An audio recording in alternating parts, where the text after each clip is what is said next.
খলিফাতুল মুসলিমিন হযরত ওমর রাদিয়াল্লাহু তাআলা আনহু যারা মুসলমান দুনিয়ার ময়দানে আছে তাকে না জানে হযরত ওমর রাদিয়াল্লাহু তাআলা আনহুর জীবনী। ওমর রাদিয়াল্লাহু তাআলা আনহু তিনি কেমন মানুষ ছিলেন? ইসলাম গ্রহণ করার পূর্বে যখন ইসলাম গ্রহণ করলেন, এই ওমর রাদিয়াল্লাহু তাআলা আনহু এমন জিন্দেগি প্রতিষ্ঠিত করলেন, এমন জিন্দেগি সাজায় ফেললেন। এই ওমর রাদিয়াল্লাহু তাআলা আনহু জাহিলিয়াতের যুগে কালিমা গ্রহণ করার পূর্বে তার জীবনটা কেমন ছিল, আর যখনই তিনি কালিমা গ্রহণ করলেন, ধর্ম গ্রহণ করলেন, নবীজির সাথে চলে গেলেন, কত সুন্দর মানুষ হয়ে গেলেন। হযরত ওমর যখন খলিফা হলেন, হযরত ওমর রাদিয়াল্লাহু তাআলা আনহু খলিফা হওয়ার পরে এক রাতের ঘটনা জানায় দেই। কেন জানায় দেই? বাংলাদেশের যারা রাজনীতিবিদ আছেন, যারা রাজনীতি করেন, তারা খুব ভালো করিয়া শুনিয়া নেন। আমার বাংলাদেশে শতকরা ৯৬ জন মুসলমান। এত মুসলমানের কত এমপি দেখলাম, মন্ত্রী দেখলাম, কত মুসলমান চেয়ারম্যান দেখলাম, কত মুসলমান প্রধানমন্ত্রী দেখলাম। আমার মনে হয় তুমি মুসলমান বটে, কিন্তু হযরত ওমর রাদিয়াল্লাহু তাআলা আনহুর মতো মুসলমান হতে পারো নাই।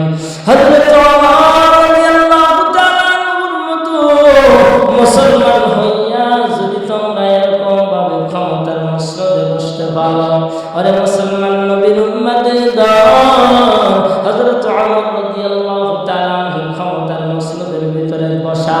এমন সময় হঠাৎ করিয়া এক রাতের যদি একটা ঘটনা আমি আপনাদের জানাই দেই। খলিফা হযরত ওমর রাদিয়াল্লাহু তাআলা আনহু একদিন রাত্রবেলায় তাহাজ্জুদ পড়লেন। তাহাজ্জুদ পড়ার পরে একটু বেরিয়ে পড়লেন, দেখি আমার একটা এলাকায় যাই। একটা মরুভূমি এলাকা দিয়া হযরত ওমর রাদিয়াল্লাহু তাআলা আনহু হাঁটতে রওনা দিলেন। যাইতে যাইতে হঠাৎ করে যাওয়ার পর দূর থেকে একটা আলো চোখে পড়লো। ওই আলোটা সাধারণ আলো না, টিপ টিপ টিপ টিপ করে আলোটা জ্বলে। হযরত ওমর রাদিয়াল্লাহু তাআলা আনহু চলে গেলেন। একজন মহিলা ওই আলোটা মানে জ্বালাইতেছেন, চুলার ভিতরে আগুন জ্বলছে, কিন্তু চুলার পাশ দিয়ে ২-৩টা বাচ্চারা ঘুমায় আছে, আর মায়ের এরকম ভাবে আলো জ্বালাইতেছে চুলার ভিতরে। হযরত ওমর রাদিয়াল্লাহু তাআলা আনহু এ গভীর রাতে যাইয়া তাকাইয়া দেখেন, কি গো মা, তুমি কি করো? ওই মায়ের একটা বলেন, না না, তো গভীর রাত্রে, হে পথি, কে তুমি, কেন তুমি এসেছো, কারণটা কি চাই? আর পথিক ডাকতে বলেন, মা কি হয়েছে তোমার, কারণ কি, রহস্য কি, যদি আমি জানতে পারি। বারবার যখন হযরত ওমর রাদিয়াল্লাহু তাআলা আনহু জানার জন্য চেষ্টা করলো, এই মা ডাকতে বলেন, ও পথিক, তোমারে বলি আমার তো কোনো লাভ নাই, কেননা কত দুঃখ আর কষ্টের ভিতরে আছি। এই দেশের রাষ্ট্রনায়ক যিনি আছেন হযরত ওমর রাদিয়াল্লাহু তাআলা আনহু, একবারের জন্য খোঁজ খবর নেয় না। এই অবস্থার ভিতরে আমি আছি, কিন্তু তোমার কাছে বলি এত কোনো লাভ নাই। হযরত ওমর রাদিয়াল্লাহু তাআলা আনহু ডাক দিয়া বলেন, মা না, আপনার কথাগুলো বলেন। মায়া ওই বৃদ্ধা মহিলাটা ডাক দিয়া বলেন, হ্যাঁ পথিক, আমার ঘরে খাবারের কোনো জিনিস নেই, এই বাচ্চাগুলোর যে খাওয়াবো এরকম কোনো ব্যবস্থা নাই, আর না থাকার কারণে আমি এবার পেরেশান হয়ে গেলাম।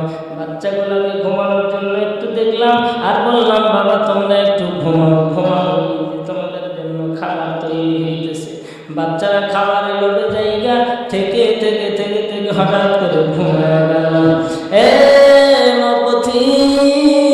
এই দুঃখের সময় আবার আমার দুঃখের কথাগুলো স্মরণ করাইয়া দিলে। হযরত ওমর ডাকতে বলেন, মা আপনি একটু অপেক্ষা করেন, আমি একটু ঘুরে আসি। রাসূল সাল্লাল্লাহু আলাইহি ওয়াসাল্লামের সাহাবী হযরত ওমর রাদিয়াল্লাহু তাআলা আনহু তো জাহানের খলিফা, দৌড় দিয়ে বাইতুল মালে ঢুকলেন।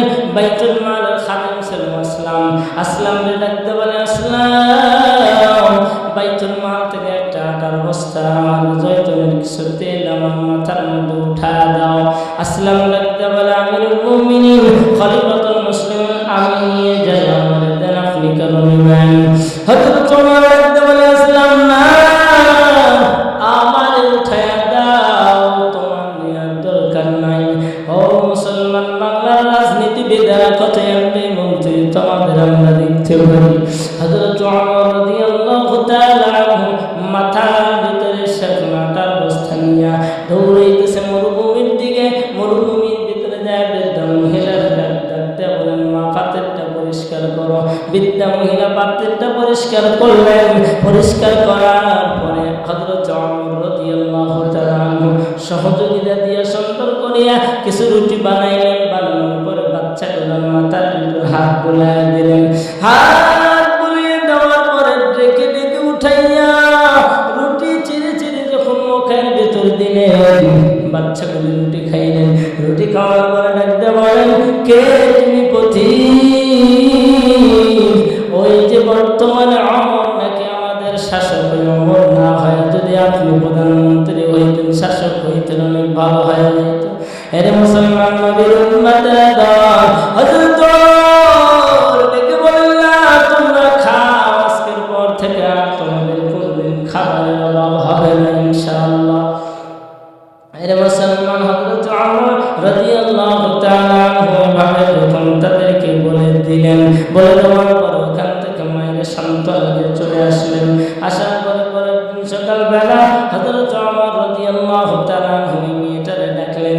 ওই বৃদ্ধা মহিলাটা ডাকার পরে বৃদ্ধা মহিলা তাকায় দেখে রাত্রবেলায় যে নওজোয়ানকে দেখেছিলাম, এখনো তোকে দেখি ক্ষমতার মসনদে ওই নওজোয়ান বসে আছে। তার মানে এটা তো ওমর। আর ওমরের সামনে ওমরের ব্যাপারে আমি কি মন্তব্য করলাম, কি কথা বললাম? জিহ্বার ভিতর কামড় দিলেন, ভয় পাইতেছেন। হযরত ওমর ডাকতে বলে, মা গো, আপনার কোনো ভয় নেই, ভয় নেই, আপনি আসেন।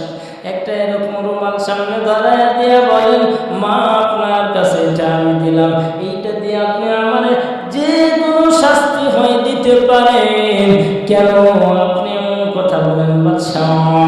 ডাকতে বলে, মা গো, আপনার সময় মানে মূল সময় আপনার খোঁজ খবর নিতে পারিনি, এই জন্য আমি ক্ষমাটা চেয়ে নিলাম।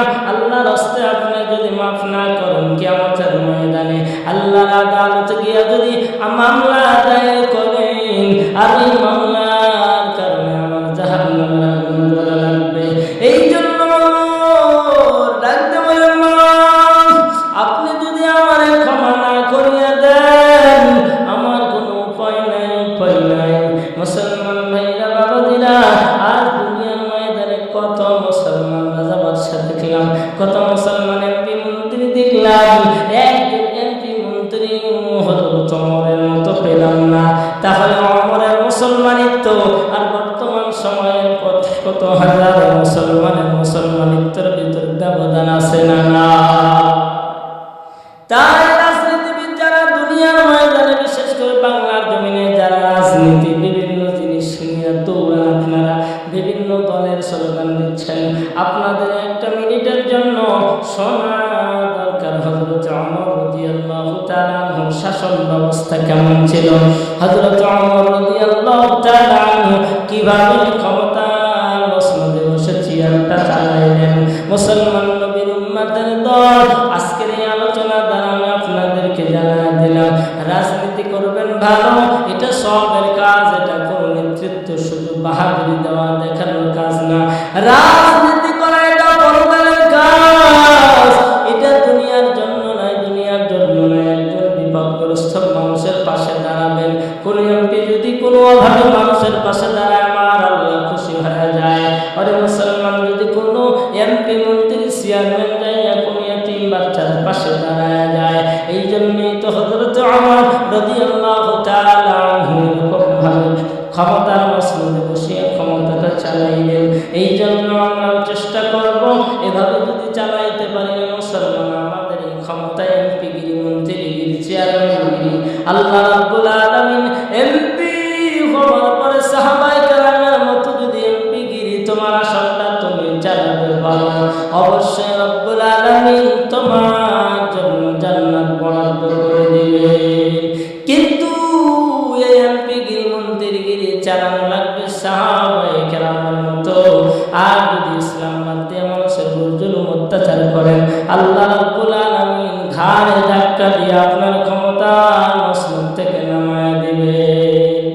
এই ছিল হযরত